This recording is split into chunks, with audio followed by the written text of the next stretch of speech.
ئەوڕێ کوردەکەی ئەتاتورک چۆن ڕەنجەڕۆ بوو. وێنەیەکی زۆر دیار و بەناوبانگ هەیە کە لە بەشی پشتەوەی ئۆتۆمبیلێکدا دوو کەس دانیشتون. وێنەکە پیاوێکی ڕیش و برۆسپی پیشان دەدات کە بە تەنیشت کەمال ئەتاتورکەوە دانیشتووە. ئەو کەسە ڕیش سپیە دیاب ئاغای دێرسیمیە کە هاوڕێیەکی نزیکی ئەتاتورک بووە. وێنەکە ساڵی 1921 گیراوە.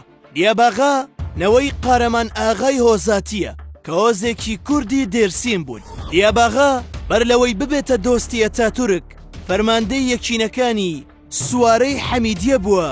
لە یەکەم جەنگی جیهانیدا بە سەختی جەنگاوە بۆی ڕووداوێکەوە دەبێتە هاوڕێی ئەتاتورک. ئەویش ئەو کاتە دەبێت کە دەستەیەک چەکداری کورد دەیانەوێت لە بۆسەیەکدا کەمال ئەتاتورک بکوژن. بەڵام دیاباغا بەمە دەزانێت و ئەتاتورک لە پیلانەکە گەدار دەکاتەوە. هەر بەو هۆیشەوە دەبنە دۆستی یەکتر.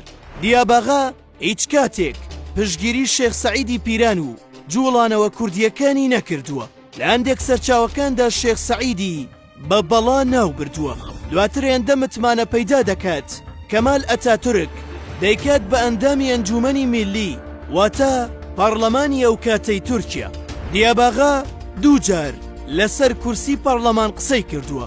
هەردوو جارەکە لە دژی کورد بووە. لە یەکێک لەو جارانەدا وتاری داوە وتوویەتی چ شافعی و چ حەمبەلی و چ حەنەفی هەمویان ڕووگەمان یەکە، ئەنجومەن و یانە و دین و میلەتمان یەکە. ئێمە کورد نین، ئێمە تورکین. لەمە و دواش نابین بە خاوەنی دین و میلەتێکی جیاواز. ئەم جۆرە ژیانی دیاب ئاغا بڕیەتی لە دۆستایەتی ئەتاتورک گەشتیان پێکەوە کردووە و دانیشتنی تایبەتیان زۆر بووە. بەڵام ئەم کوردە سەرگەردانە لە کۆتاییەکانی تەمەنیدا ڕەنجەڕۆ دەبێت چونکە هاوڕێ نزیکەکەی بڕیاری ئاگراوی گەورەی لەژی میلەتەکەی دەدا. دیاباغا هێشتا لە ژیاندا بوو کە ئەتاتورک ناوی دێرسیمی گۆڕی بە تونجەلی و دەستی بەڕاو ڕوود کرد لەو پارێزگایەدا. هەروەها لە کۆتاییەکانی تەمەنیدا لە بری ژیانێکی شکۆمەندانە وێڵی ئەوە بوو موچەیەکی خانەنشینی بۆ خۆی ببڕێتەوە. ساڵی 1931 بۆ ئەو مەبەستە چووەتە ئەنقەرە، بەڵام لە هیچ سەرچاوەیەکدا نییە کە موچەکەی بۆ بەسترا بێت. ساڵی 1935 دیاباغا کۆچی دوایی دەکات، بەڵام یەک ساڵ پاش وەفاتی کەمال ئەتاتورک بڕیاری جینۆسایدی دێرسیم دەدا و زۆربەی زۆری خانەوادە و کە سوکاری دیاباغا لەو جینۆسایدەدا لەناو دەچن.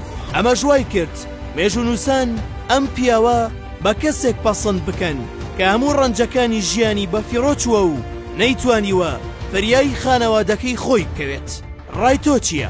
پێدوایە دیاباغا بۆچی لە نێوان شێخ سەعید و کەمال ئەتاتورکدا ئەتاتورکی هەڵبژارد؟